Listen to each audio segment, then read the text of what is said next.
Praise God. Yan, isang magpagpalang gabi po sa ating lahat. Welcome muli sa ating Power of Prayer. Ayan po, no? Simula natin sa maikling panalangin. Let us all bow our heads.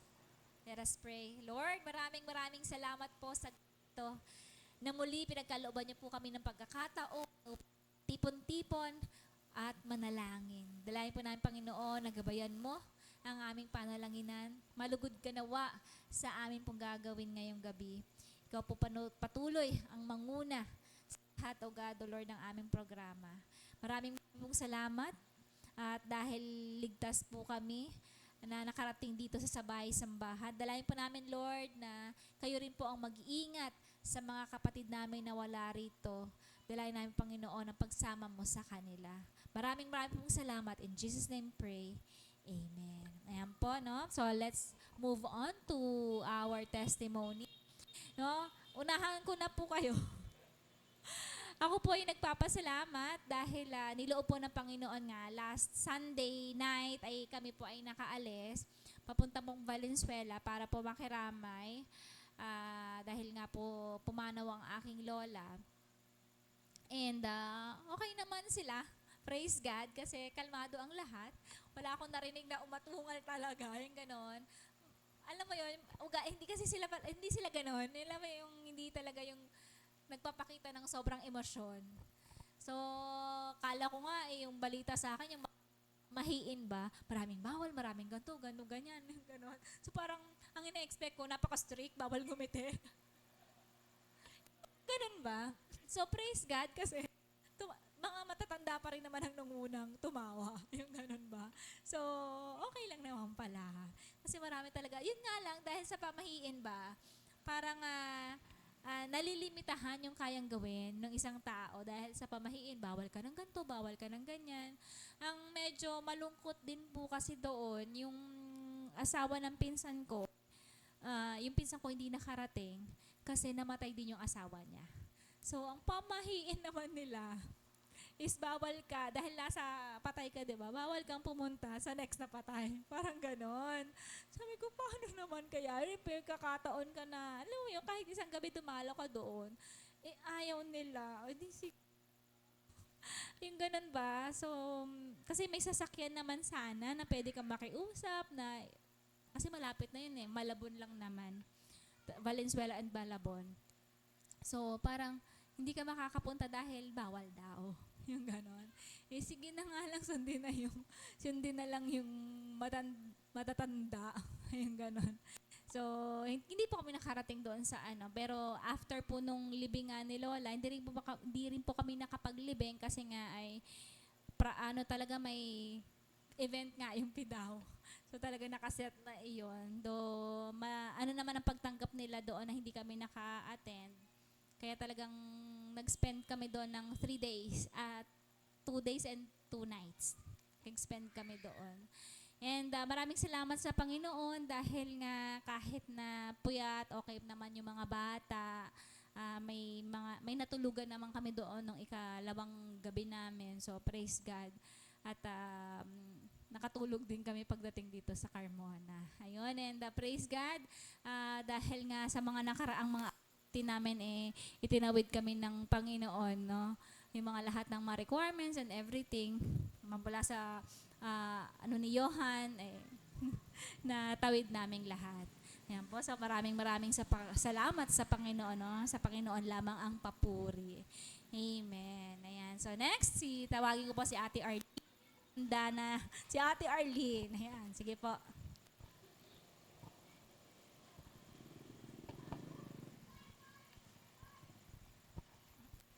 Amen. Parang medyo kakaiba yung pasasalamat ko ngayon. Pero pinagpapasalamat ko siya sa Panginoon kasi nakikita ko yung dealing ni God in my heart. It's different from before. Ayan. Kasi nga po, nung after pagdating namin, di ba, nagpunta kami ng heart center. So, eto na naman si Doc, kinausap na naman namin. Daw masungit. At sa isip-isip ko nga, pag ako ng kapalit mo. Yeah. So, yun, kinausap naman since okay may sipon-sipon si siya, di meron na naman niyang galit sa akin. May and after noon, check up namin, Mami, just tell me pagka you're ready. It's pertaining to the operation.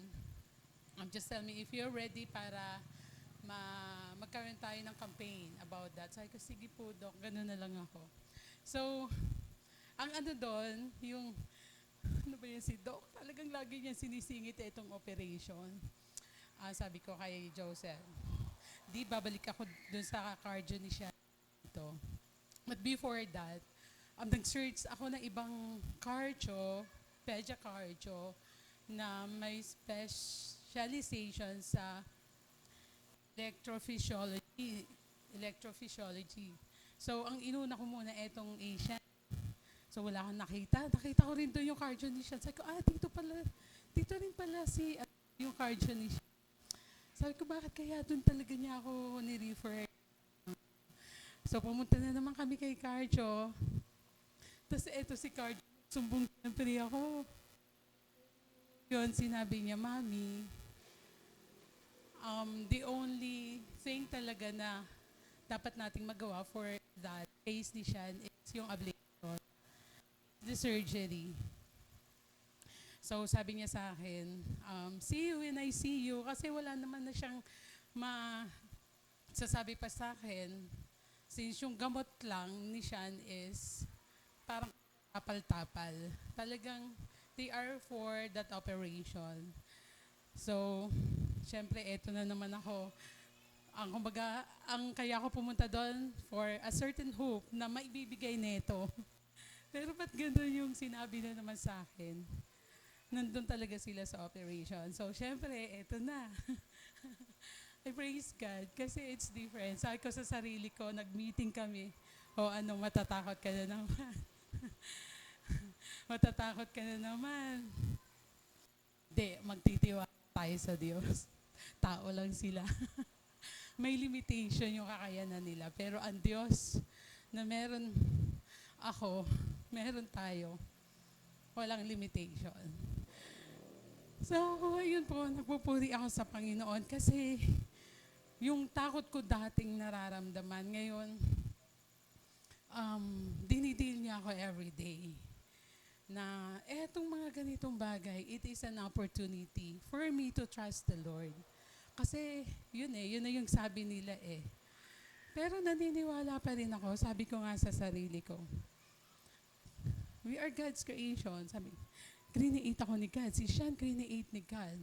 So malamang sa malamang, alam ni God kung anong gagawin sa amin na creation niya. Malamang sa malamang kung binigay ito ni God, there would be a way para sa sitwasyon namin ito. If there is a will, kung will ni God, my way. Kaya sabi ko, Lord, I surrender everything to you. If it is your will for Sean to undergo that operation, you know that we don't have money, bahala ka, kaya mo yan, Lord. Kaya mo yan, 750, Lord. Pero wala kami. So, Lord, bahala ka. Kaya mo yan. Pero sa puso ko, alam ko, I pray for that, na Lord, please bigyan mo ako ng sign. Kasi ba't nasa puso ko yun na pagagalingin mo siya eh. Bigyan mo ako ng sign. If there would be a year lang episode si Sean, ang gawin mong sign yun na talagang pinagaling mo si Sean. So, now, eto po ako magtitiwala sa Panginoon. Tapos yun pala, before that pa rin pala, sabi ni Joseph sa akin, kailangan niya i-pursue pala kasi sinabi ko, eto yung sabi ni Doktor, kailangan natin i-pursue talaga yung pagpunta ng Canada. Kasi doon nga po, walang babayaran, tapos talagang may mga sige, nag-ayos ka agad din siya pagdating doon. Kanina lang po umaga, may email na din agad sa kanya. Though yung application pa po niya doon, may idinagdag lang siya. Tapos kaninang umaga may email. He is not qualified for that path. Kaya pala sabi ko, bakit kaya ganito ang ano niya? Pero sabi ko sa kanya, sabi niya sa akin, ginawa ko naman yung lahat. gusto niya sa akin, ginawa niya. Sabi ko, di, hayaan mo na. Kung ginawa mo yan, natin ang Diyos ang gumawa. Walang imposible sa Kanya. Kaya nagpapasalamat po ako sa Panginoon. If it is not because of God, parang hindi rin ganun yung magiging damdamin ko. Kasi nandun ako, nagsimula talaga sa sobrang takot na takot. The time na yung kay Sean, talagang feeling ko mababaliw ako sa tao. But I praise God. Ngayon, He's dealing me. Hindi na ganun yung response ko. Sabi ko kay Joseph, let's praise God. Let's thanks the Lord. Let's trust the Lord kasi these are just an opportunities for us to really trust our God. Kaya nga po talagang na-LSS talaga ako dito. Tama ba yun?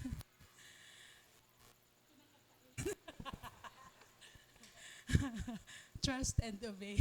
For there is no other way to be happy with Jesus but to trust and obey. Kasi, di ba, how can we be happy if we don't trust God?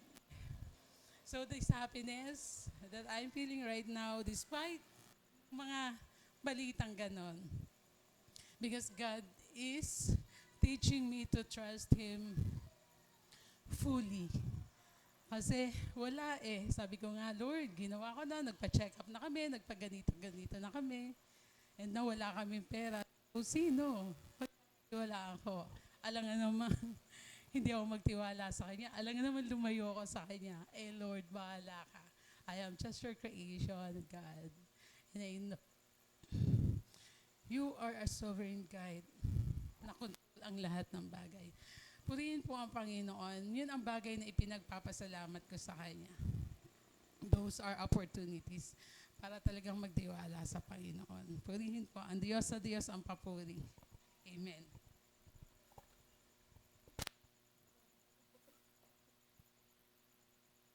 Praise God.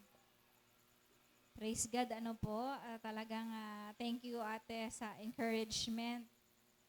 Sa isip ko, napapakanta talaga ako na. Ayun, ano po, talaga namang lahat ng nararanasan natin, no? Opportunities yon to praise the Lord. Amen? Meron pa po ba na gustong mag-testify sa kabutihan ng ating Panginoon sa kanya buong linggo? Anyone? Okay, sige po. Next week, no? I-assign ko na kayo. Ayan po. So, praise God. Patuloy po nating papurihan ang ating Panginoon sa pag-awit sa Kanya.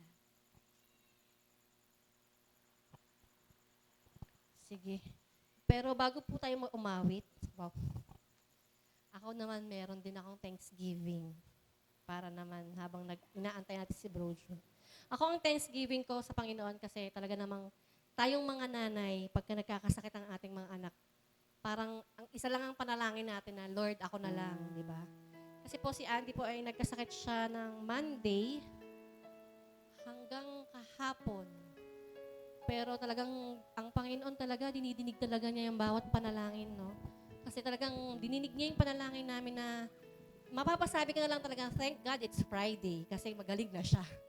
At may POP tayo ngayon at talaga namang dininig niya ang panalangin, lalo na ng ating mga nanay, pagdating sa ating mga anak, talagang manghihina kapag sila ang may sakit. Di baling tayong mga nanay, wag lang ang mga anak. Pero praise God talaga kasi dininig niya yung aming panalangin, pinag-pray namin siya, at talaga namang papuri sa Panginoon at siya po ay magaling na, kasama namin siya today. At talagang magaling na siya kasi may gana na siyang kumain at nakapaglaro na rin siya sa labas kanina. Like sa kanya, go! Laro. Kaya nagpapasalamat po kami sa Panginoon sa grasya at habag niya sa aming pamilya, pag-sustain niya sa aming mga needs, especially sa aming health. Kaya kami po yung nagpapasalamat ng marami talaga sa ating Panginoon. Sige po, tayo po yung tumayo at tayo po yung umawit ng papuri sa ating Panginoon. Hallelujah, Lord.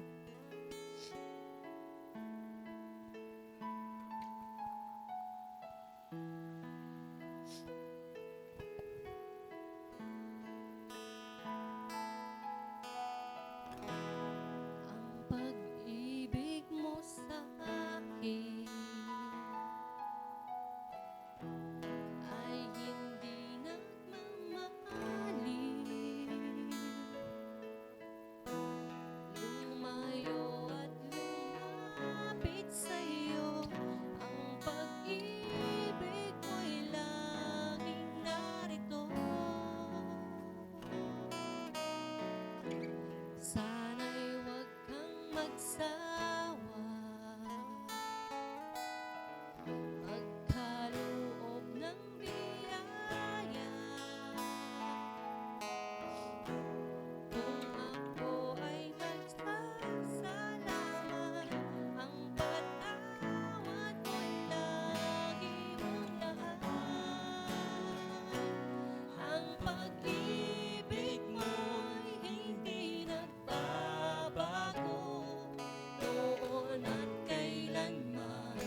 sa kinabukasan ng pag-ibig mo'y hindi nagbabago.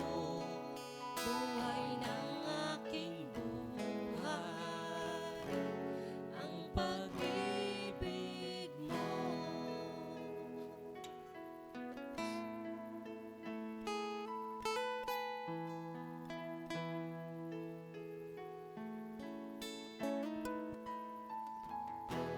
Ang pag-ibig mo sa'kin ay hindi nagmamahal. Lumayo at lumapit sa'yo, ang pag-ibig mo'y laging narito. Sana'y huwag kang magsawa, pagkaloob ng biyaya. Kung ako'y ay magkasalaman, ang patawad mo'y lagi mong laan. Ang pag-ibig mo'y hindi nagbabago, noon at kailanman, hanggang sa kinabukasan. Ang pag-ibig mo'y hindi nagbabago, buhay ng aking buhay, ang pag-ibig mo.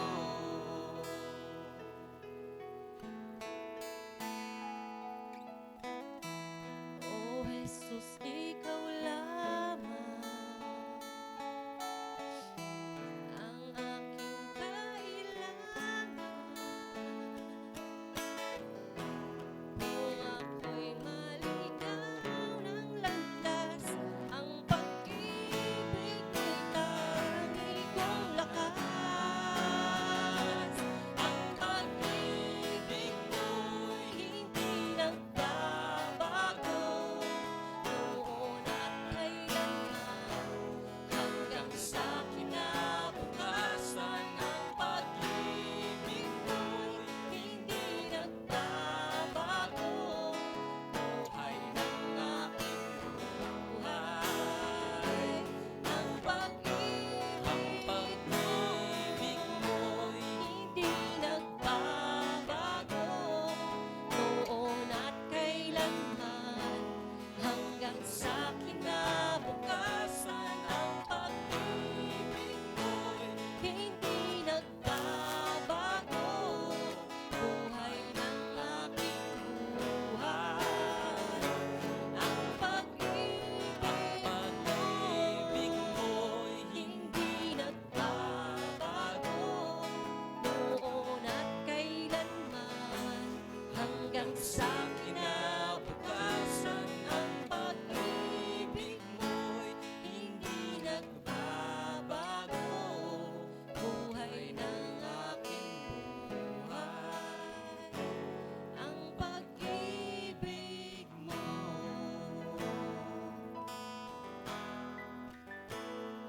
Buhay ng aking buhay, ang pag-ibig mo.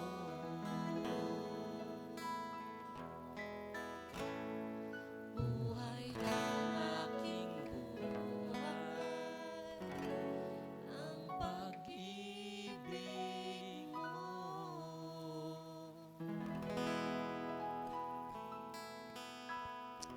We praise you, Father God. Maraming salamat po, Panginoon, sa pag-ibig mo sa amin, Lord God. Maraming salamat po, Panginoon, sa pagdinig, Panginoon, sa aming mga panalangin, Lord God. Maraming salamat po, Lord God, sa inyong pong pag-alalay sa amin, Panginoon. Tunay nga, Panginoon, kayo ang aming Diyos, Panginoon.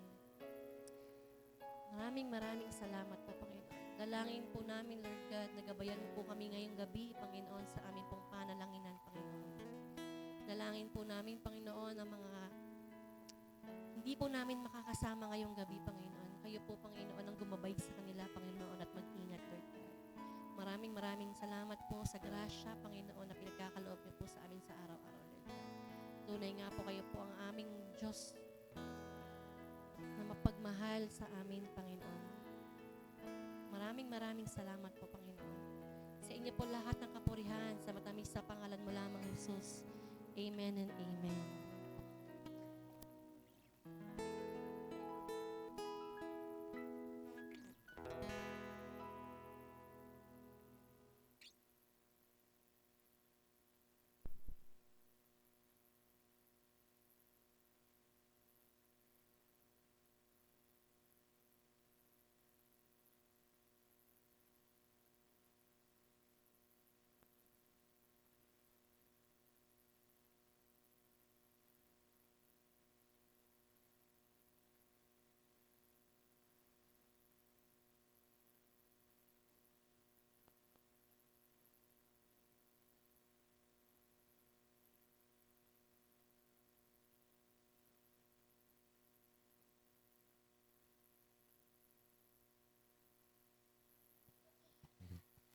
Yan. Good evening po, mga kapatid. Magandang gabi po sa inyong lahat. Yan. Sige po.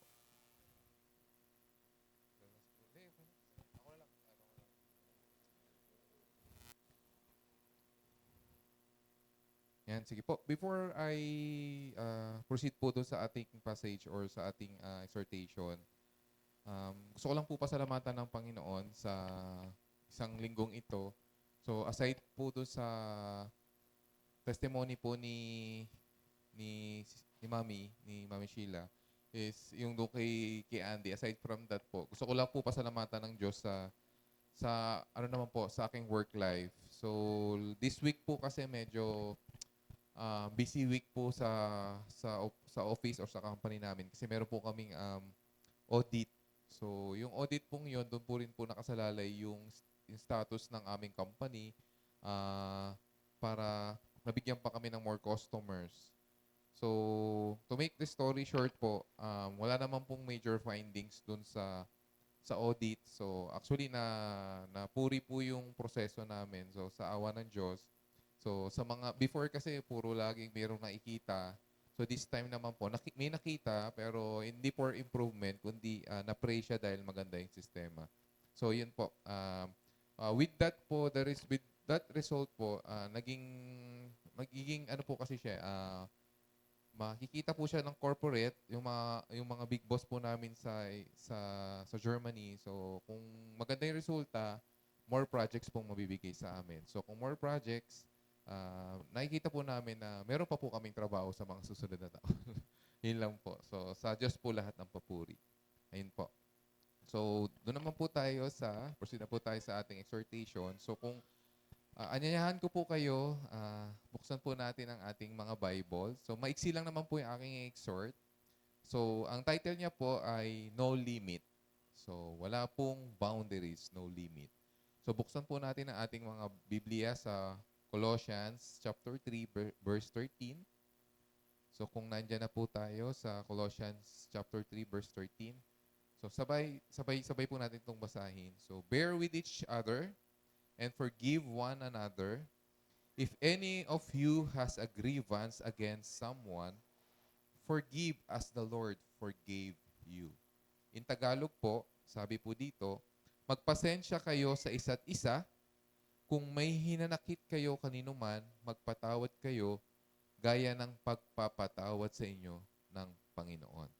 Okay. Yan. So, again, yung aking pong title for the exhortation is No Limit. So, another Bible verses, so about no limit. Samahan niyo po ako sa Matthew chapter 6, verse 14 to 15. Ulitin ko lang po, Matthew chapter 6, verse 14 to 15. Kung nandyan na po kayo, again, sabay-sabay po nating basahin. For if you forgive other people when they sin against you, your heavenly Father will also forgive you. But if you do not forgive others their sins, your Father will not forgive your sins. In Tagalog po, sabi po, sapagkat kung pinapatawad ninyo ang mga nagkasala sa inyo, patatawarin din kayo ng inyong Ama na nasa langit. Ngunit kung hindi ninyo papatawarin ang inyong kapwa, hindi rin papatawarin ng inyong Ama ang inyong mga kasalanan.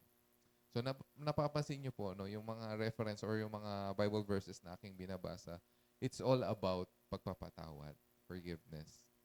So sabi po sa nabasa ko, ang puso natin ang naapektuhan kapag may mga pangyayari sa atin na nag-iiwan ng sakit ng kalooban. Di ba pagka merong mga unseen na mga bagay na hindi mo kinagigiliwan, nasasaktan ka, una talagang sumasakit sa'yo, yung puso mo. Yun, diba? Yun po. So, sakit ng kalooban, sakit sa puso. Ito man ay sinasadya o hindi sinasadya, unintentional o intentional, nararamdaman mo pa rin siya. Nasasaktan ka. Humanly speaking, ang kasalanang nagawa sa atin ng ating kapwa ay napapatawad naman natin actually. Pero depende sa bigat o laki. Di ba ganun po tayo? Humanly speaking, no? So sa tao, bilang isang tao, ang dali nating patawarin ang mga bagay na kasalanan na magaang lang. So, ilang araw lang, okay na to. Pero pag yung mga kasalanan na talagang mabibigat, no, hindi ko na iisahin pa yung mga yon. Minsan naiisip natin, hindi na kita mapapatawad. Mga ganon, no? So, pero that's humanly speaking. Pero pagka pinag-usapan po natin in biblical speaking naman, wala itong sinabi na ang kasalanan na hindi dapat patawarin. Wala pong nakalagay sa Bible na ang kasalanan na hindi patawarin. Ang katunayan nga po nito ay, ang pagpapatawad ay walang boundaries. Kaya ako po ito pinamagatan, no limit. Kasi ang kasalanan po, ang pagpapatawad, ay walang limit. Limitless. So, nasusulat po yon. At walang kondisyon. Ang basihan ng ating pagpapatawad ay ang ginawang pagpatawad sa atin ng Panginoong Jesucristo. Ang kanyang dugo ay sapat na para linisin ang lahat ng ating karumihan. Amen po ba? Amen. So sabi rin po again sa Bible verse ng Matthew 18,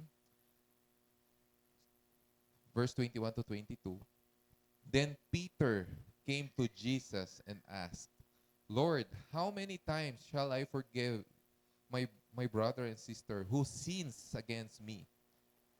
Up to 7 times? Tanong po yun. Jesus answered, I tell you, not 7 times, but 77 times. Sa ibang version po, ang nilagay po dito, but 70 times 7. Pero, definitely, ang gusto lang pong sabihin ni Jesus, limitless po ang kapatawaran. So, yan po.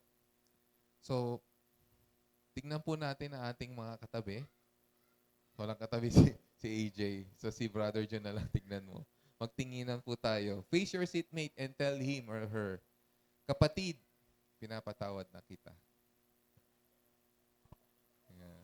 So, pero totoo po yan, di ba? No, kidding aside, it's true. Even wala pong even sa church. No, minsan may tayong mga kapatiran tayo na hindi natin alam na na-offend natin. No, because syempre iba-iba rin po yung sensitivity natin. It's true. So kung ngayon po hindi pa po kayo nagkakaroon ng sala sa kanya, at least humingi na kayo ng Amen. Okay. So again, sabi po sa Colossians chapter 3 verse 12 to 13. Therefore, as God-chosen people, holy and dearly loved, clothe yourselves with compassion, kindness, humility, gentleness, and patience. Bear with each other and forgive one another. If any of you has grievance against someone, forgive as the Lord forgave you. So dito na po ako magdudwell dito sa Bible verse na to, sa Colossians chapter 3 verse 12 to 13. So doon, sabi pa lang po sa umpisa, therefore, as God-chosen people, naka-address po ito sa chosen people. Sino po ba yon? Tayo po yung chosen generation. Tama po ba?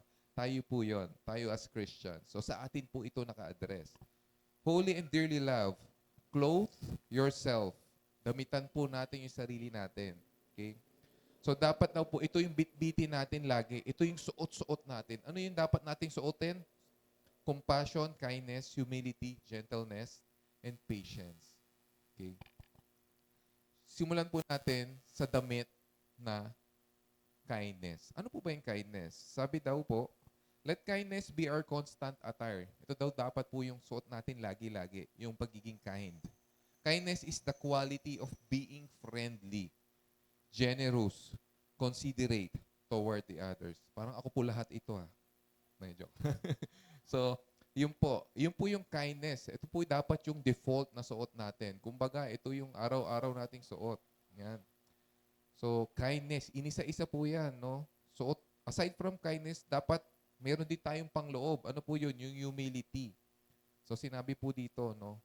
Clothe yourself with compassion, kindness, humility. Ano po yung humility? Humility is the quality of being modest and not overly proud or arrogant. Humble individuals typically exhibit a willingness to learn from others and admit mistakes. So bilang isang humble, no? Humble individual, yan humility. And then gentleness. Kailangan din po natin suotin ng gentleness. Clothe yourself with compassion, kindness, humility, gentleness. Gentleness is the quality of being kind, tender, of mild manner. Mild manner. It involves showing care and compassion towards others, often characterized by a soft, considerate approach.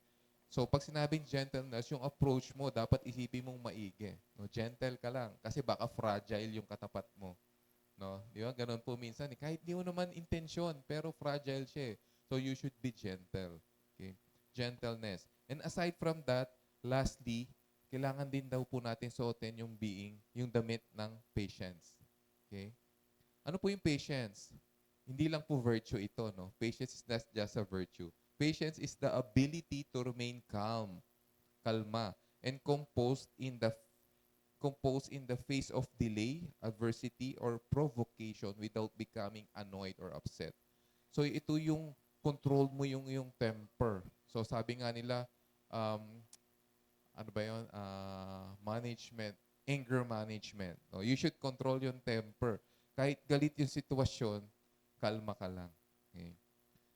Okay, patience. No? Ito po yung mga kailangan nating suotin. Ulitin ko lang po, ano po yun? Sabi ng Diyos sa aklat ng Colossians, therefore, as God-chosen people, tayo po yun, holy and dearly loved, clothe yourself with compassion, kindness, humility, gentleness, and patience. Bear with each other and forgive one another if any of you has grievance against someone. Ulitin ko lang po, forgive as the Lord forgave you. No limit, limitless, no boundaries. Okay? Ito lang po ang masabi ko mga kapatid. Ang kanyang dugo ay sapat para linisin ang lahat ng ating karumihan. Ang kanyang kamatayan ay sapat upang tayo bigyan niya ng buhay. Kung tunay mong natanggap ang kanyang kapatawaran, tunay po ba? Natanggap po ba natin as Christians ang kanyang kapatawaran? Amen. Kung natanggap po talaga natin, makakapagpatawad ka din gaya ng ating Diyos. Ayan. Amen po ba? So kung ang Diyos nga po, napatawad po tayo pa po kaya na tao lang. So again, yun lang po yung message ko for today. It's for this night. It's about our forgiveness, that there's no limit. So, yun lang po. Sa Diyos po lahat ng papuri. So, ang akin lang pong ang gusto ko lang rin po sabihin in our prayer, sama po natin sa ating prayer is yung bigyan po tayo lalo pa ng Diyos ng puso na mapagpatawad yan, sa ating kapwa. Amen. So, yan po. So, for our prayer naman po, last time po kasi, parang unison po tayo, no? So, this time naman po, alternate naman po. Groupings naman tayo. Although we have limited numbers here, ano na lang po tayo, ay group natin by twos. By twos naman po. Okay. So, start na po yung counting po natin. 1, 1, 2, 1, 2, 1, 2, 1 si Nanay, Bro Jun, 2. So, lahat po ng 1 doon sa kalsada. dito po sa gilid. Lahat ng 1. Tas 2 po dito na lang. Okay. Ayan. And then, yung sa closing po, I invite Brother June para sa closing.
Tayo pong lahat ay magsitayo.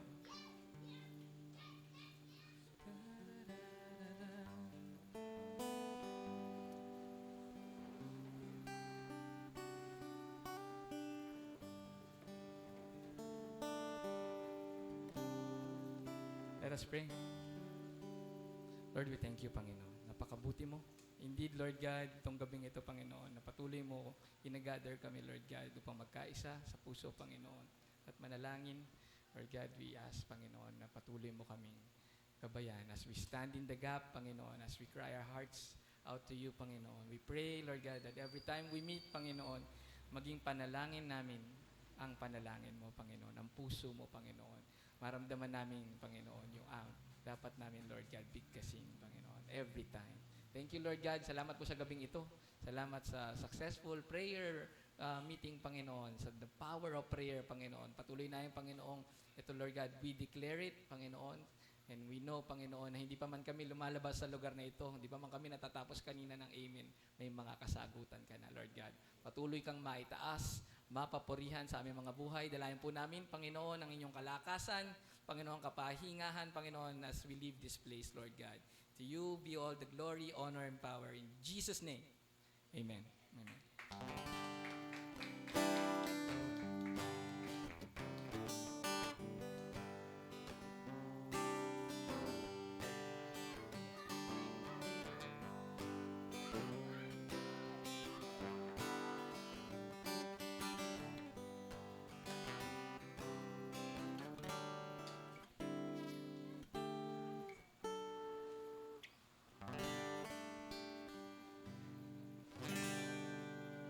Magandang gabi po.